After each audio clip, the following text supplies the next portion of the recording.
Hello and welcome to a very special edition of London Live News. It's 6 p.m. and we are live from the International Buskers Day Festival at Trafalgar Square. Let's take a listen to some of the stuff that's been happening a little earlier.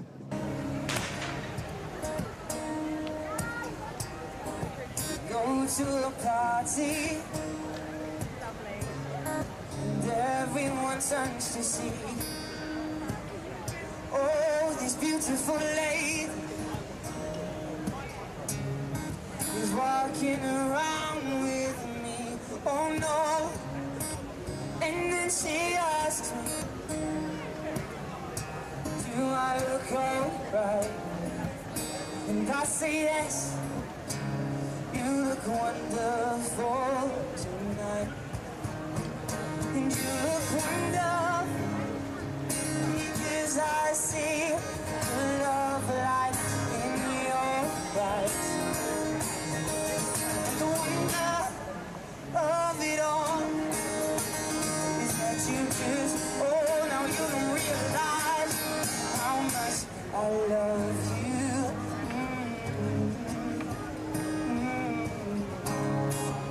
Oh no, oh no, yeah, yeah, yeah, hey, yeah, yeah. Time to go home now. Oh, I've got an aching head,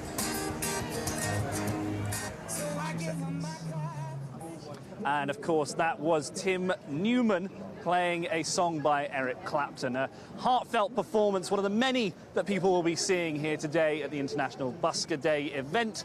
Of course, it's not just musicians, it's also people like acrobats and performance artists, as well as a man I saw earlier dressed as a hedge. So it takes all sorts, I suppose, but they'll all be here at the International Buskers Day Festival. This is one of the key events in the international world of busking. There are other events happening across cities across the world, 50 other cities at least taking part of it. It's opened sort of a pre-opening yesterday with the band The Vamps and Sadiq Khan introducing them as part of the hashtag London is Open. We were there earlier, but we played that yesterday, so we're not going to bore you with a bit of Vamps coverage. Instead, we're going to speak to one of the buskers here today. His official name is Mike Boccini, but he goes by Dynamike. Dynamike, how are you? Tell us what you do. I jump and do some jumps and some jokes and bring the people together, and got a big unicycle and a chainsaw and have a great time.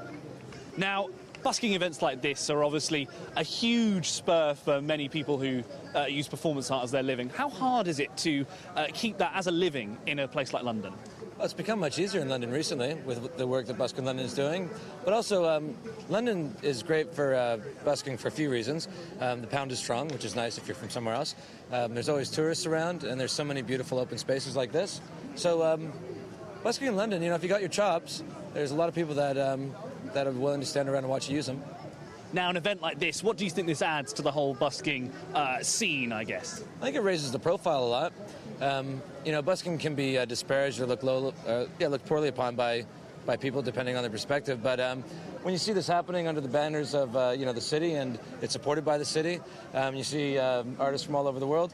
It gives busking a little bit of cachet for sure, and I think it's helping busking grow. And your sort of busking, it's not necessarily playing music. That's what people, I guess, most associate with busking. What sort of performances are you going to be doing for us later today? Like I said, I'll be doing some jumping and jumping around, which is important. I juggle the chainsaw. I've got a 10-foot unicycle. I do a lot of awkwardly loving interactive comedy with the crowd. So it's very, very fun. It's pretty high skill. It's definitely lots of love. High skill indeed. Juggling a chainsaw, how long did that take to learn? About a minute and a half. But it took a little while to psych myself up before I threw the chainsaw for the first time. And are the chainsaws moving? They are, yeah. Oh, goodness. Well, that's probably best left to the professionals. We'll leave you to get set up. I believe you're on the stage in about 15 minutes. So, 15 minutes indeed. Mike is just one of the many people taking part in this event. They've been taking part all day, really, since 12:30. Other events have been taking place across London, of course. One of the other events I was at earlier was a an EU protest. Hundreds marched in the streets calling for solidarity following the Brexit vote. Today's gathering in the wake of the EU referendum vote last month was just one of many taking place over the country today, calling for a delay in the triggering of Article 50. It's about creating the vision for a sustainable Europe, and I purposefully don't say EU, we talk about Europe because, you know, geographically we're in Europe. Britain has always played a major role in Europe. We're going to continue to play a major role in Europe, and this is about the vision. You know, we didn't really see much vision coming out of the referendum, right? When I talk about vision, I mean, you know, what could success look like? You know, another Europe is possible. It could be a win-win for Brexiters and Remainers. When it comes to Article 50, which is the big question, who's going to push that button, your advice here is don't invoke Article 50. Why is that? I just think there's no rush. I mean, luckily the Prime Minister said the same thing. You know, I tweeted literally the day that she became Prime Minister saying, please go and see Angela Merkel straight away. I'm so pleased she did that, right? Together they had a good conversation and she said no rush to push Article 50. Now, obviously, you know, Germany has to say, look, guys, we can't really negotiate until you do that. So, but the thing is, we just got to be cool, calm, and collected. That's being British. Now, what we saw in the referendum was very un-British behavior. You know, I'm half British, half South African. I was horrified by the behavior that we saw from both camps, to be honest. But I mean, sponsoring billboards around the country that blatantly lied to people, and, you know, ministers saying, you know, that we don't have a veto on Turkey joining. I mean, come on, that's just ridiculous. But both sides made mistakes, right? And now I want to see some apologies from both sides. I want to see coming together. We all want to push for love, not hate. We don't want to see a rise in racism, in xenophobia. The main point is, let's come together. We've been angry enough. We've been horrible to each other. Let's be cool, calm, and collected. Summer love is here. Let's celebrate and let's get on with each other. Now, unfortunately for our many viewers and the people who are here at the Busking Festival, I'm sure will be desperate to get on London Live, we have to take a short break. But before we do, let's take a look at the stories making headlines across the capital this week over the last 100 years. Here's Toby Earle.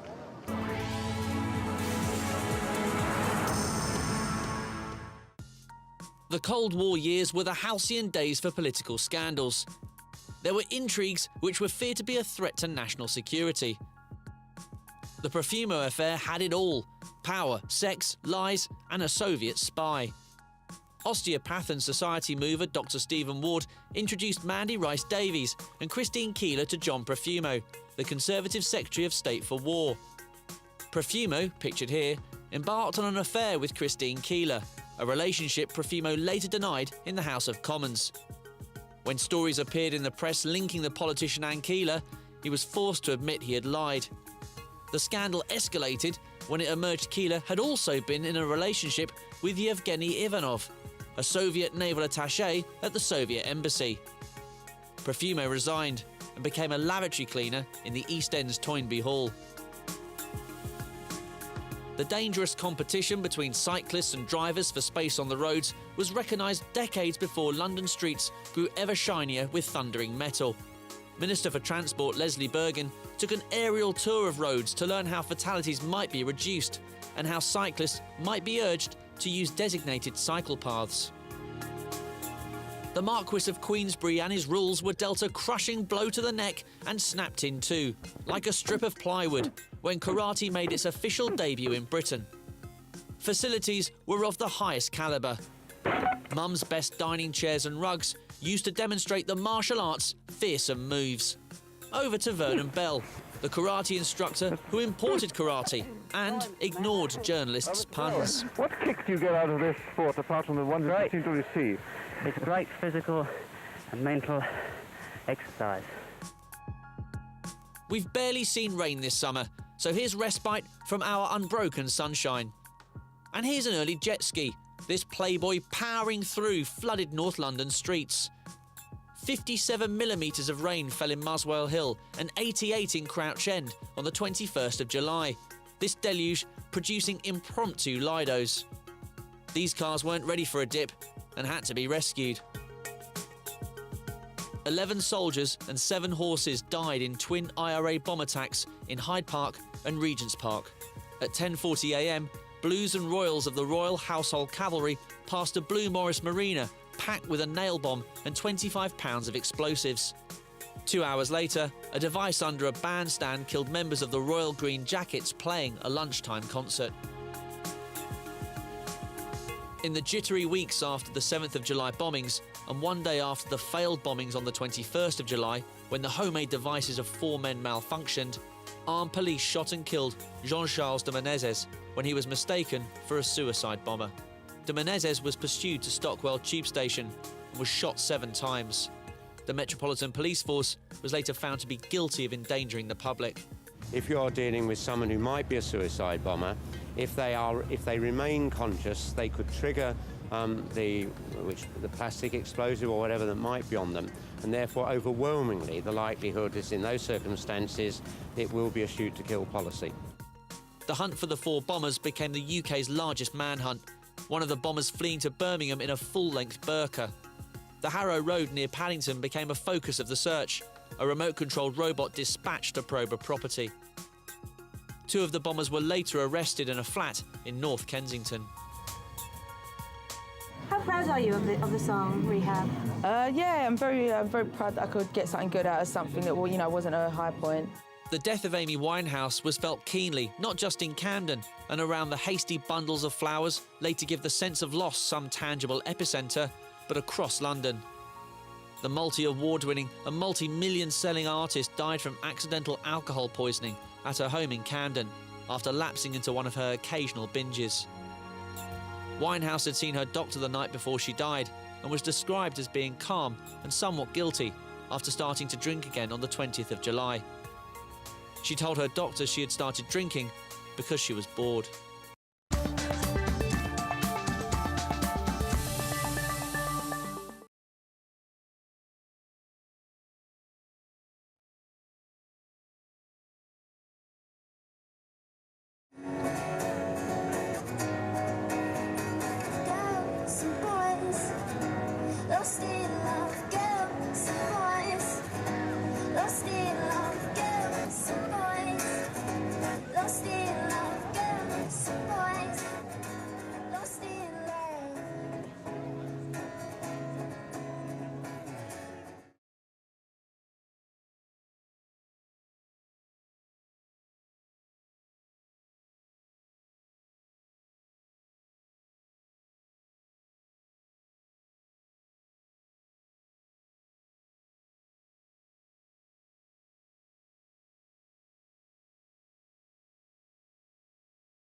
Welcome back to another very special London live from the International Busking Day event in Trafalgar Square. Let's take you live over to Jerry Williams, who I believe played in Hyde Park just 10 days ago with Take That. Oh, take it away, Jerry. Tears in my eyes, 'cause boys don't cry. Boys don't cry. I would break down at your feet and beg forgiveness, plead with you, but I know that it's too late, and now there's nothing I can do.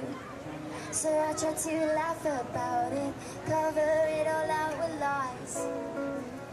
I try to laugh about it, hiding the tears in my eyes, 'cause boys don't cry. Boys don't cry.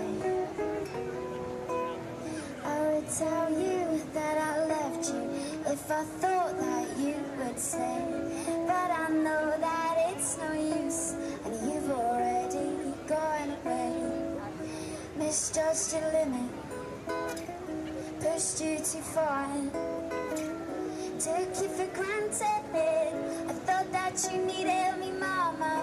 Now I would do most anything to get you back by my side, but I just keep on laughing, hiding the tears in my eyes, 'cause boys don't cry.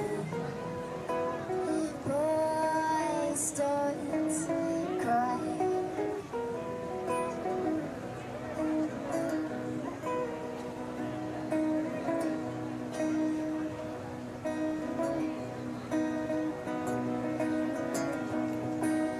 Boys don't cry. Boys don't cry.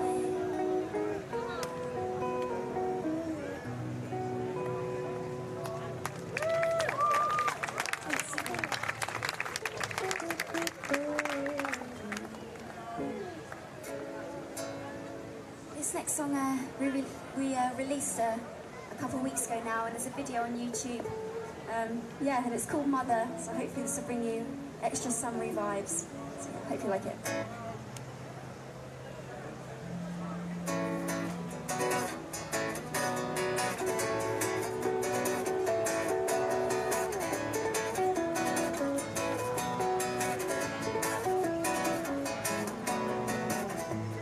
I'll be fine, it's just borderline. Boring with you all the time. You never were this way, so thank God it's Friday. I'm sorry, deep down truly, but you make me so moody. Damn that cliche, thank God it's Friday.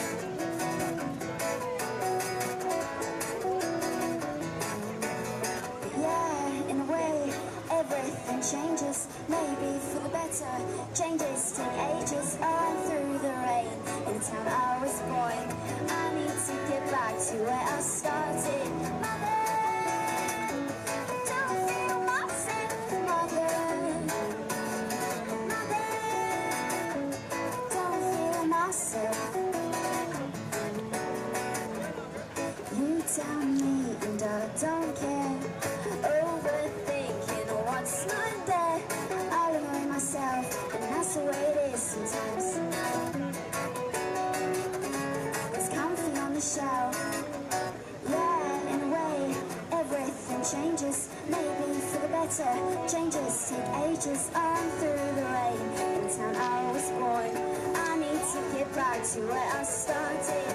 Mother, don't feel myself, mother. Mother, don't feel myself.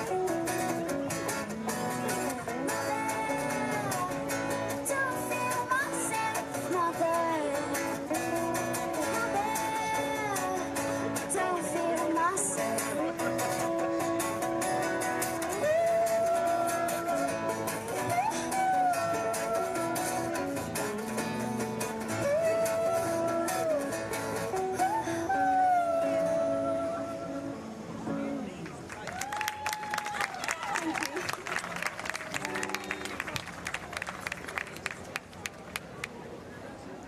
Jerry Williams there, playing a song from her new album. It was just one of the many performers here today, but let's speak to the director of this whole event. Kate, tell us a bit about how much effort it was to get all these buskers, who are naturally quite transient people, all in one place. Well, actually, bizarrely, people love to come to Trafalgar Square because busking at the moment is not permitted here. So the opportunity to be in front of the many, many thousands of people who've come through today is probably one it's too good to miss. And also, it's not just music. You know, we've seen some really high-profile acts already today. Jerry Williams, of course, played with Take That just 10 days ago at Hyde Park, which is a pretty big thing for not only Take That fans, but I guess fans of Jerry Williams. What other sorts of things can we expect to see? Well, we've got a lineup of international circle show performers. So the guys you've seen on the unicycle, juggling machetes, escapology, great circle magic shows. Those are highly professional performers who tour the world at festivals, and they make a jolly good living out of it. On the music pitch, what we've done is concentrate on those artists who are up and coming, who are either have just broken into the industry. I mean, Jerry's a great example. There she was, as you said, supporting Take That, no less, last weekend, and then today she's busking for half an hour.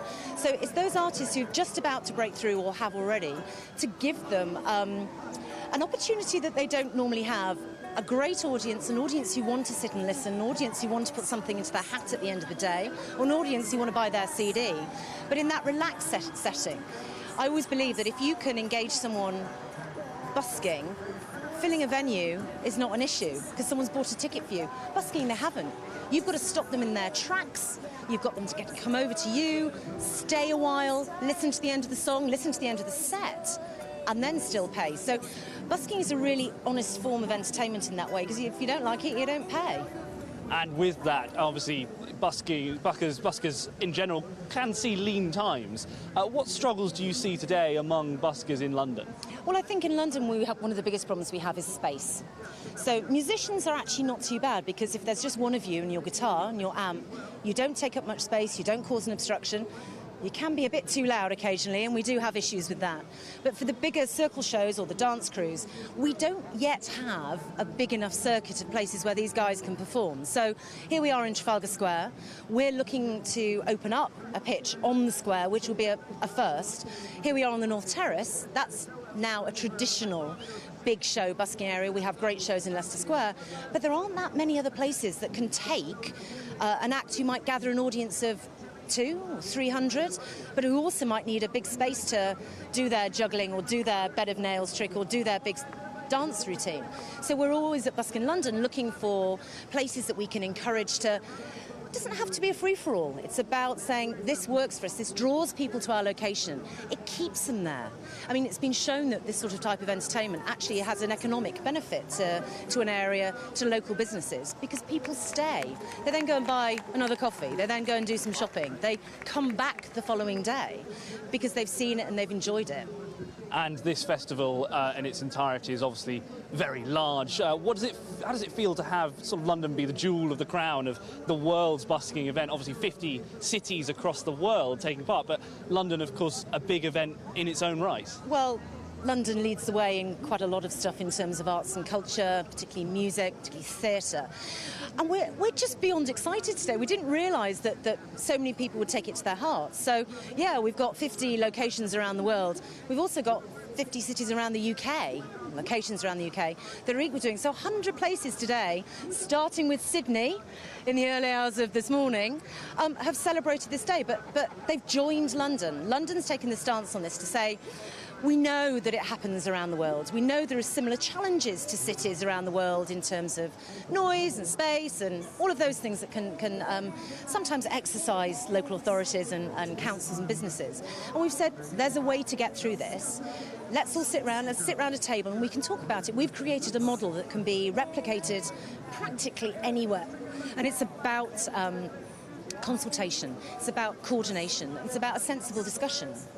And for viewers at home who might be sitting here on a lovely sunny day at home watching their TVs, what's the next thing they can go and see if they thought, let's get out there to Trafalgar Square now?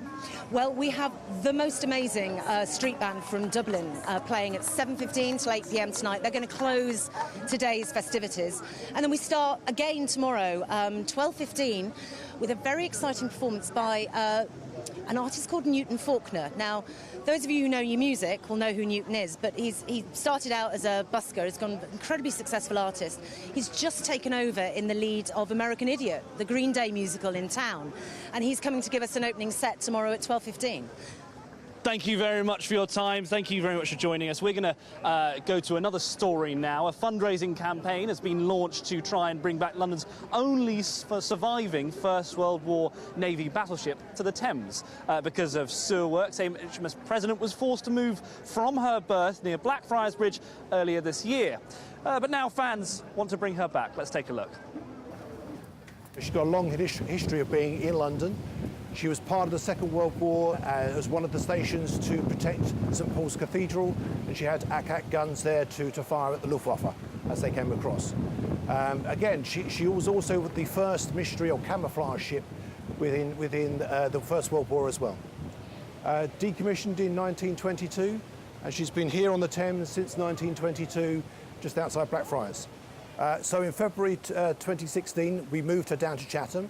As part of the Thames Sewage Tunnel project, we had to move, and that's where she is currently moored right now, effectively waiting to be refurbished. The changing faces of HMS President, for many, many years, since she was first commissioned, she was basically just black and white, black hull and a white superstructure.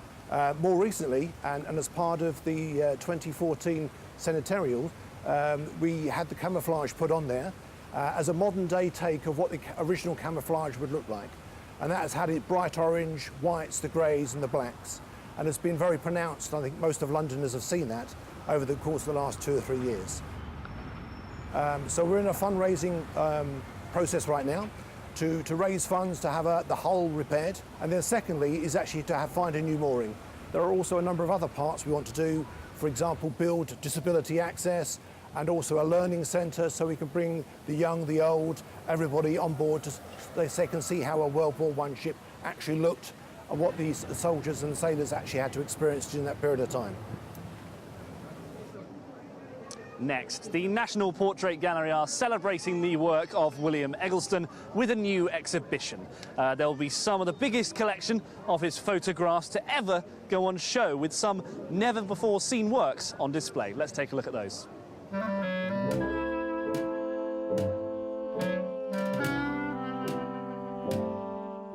It basically takes you back in terms of place, and it can be the place that you live, the place that you work in, places that you go to, I don't know, to go to the park in London. You can see what it looked like 100 years ago, 200 years ago. It gives you a real feeling of how London's developed over the years, and London is a constantly changing city, and these wonderful historical images give you a chance to step back and look at how things have changed around you. The new website is going to contain a number of interactive parts, including a picture map, which allows you to zoom in and see our historical images of London placed on the map. It kind of gives you a map of lost London, if you like, because a lot of the images are things that don't exist anymore. So you can look around Leicester Square and see buildings that were there 200 years ago. Some of the gems in the collection, I would say, include things like our photographs taken by John Thompson in 1877. These are photographs of street life in London, and they just take you back to a totally different world. It's Victorian London in the raw. We're publishing those for the first time on the site. We're also publishing lots of new film clips of London, and you can see in 1929, you can see people shelling peas in Covent Garden Market. So the photographs that we have in particular are really, really important, because at the end of the 19th century, they show you all these massive engineering projects which are taking place across London. And this is the changing face of London, how London has developed. And certainly in that period, you see things like the construction of Tower Bridge. I think a lot of people, I don't know, sometimes it's hard to kind of imagine that Tower Bridge wasn't ever there at any point in the past, but it wasn't. I mean, it was in the late 19th century it grew up, and these photographs are quite a unique and rare view of actually how these things were built. And you can see photographs of people with big sledgehammers and that kind of thing, and it's quite a surprising view, really, of the London that we know very, very well coming into being.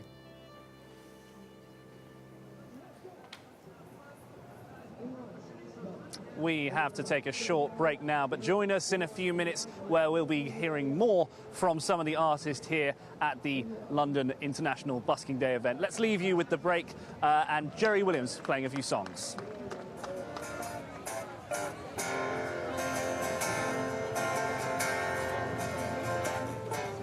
Say something I want to hear,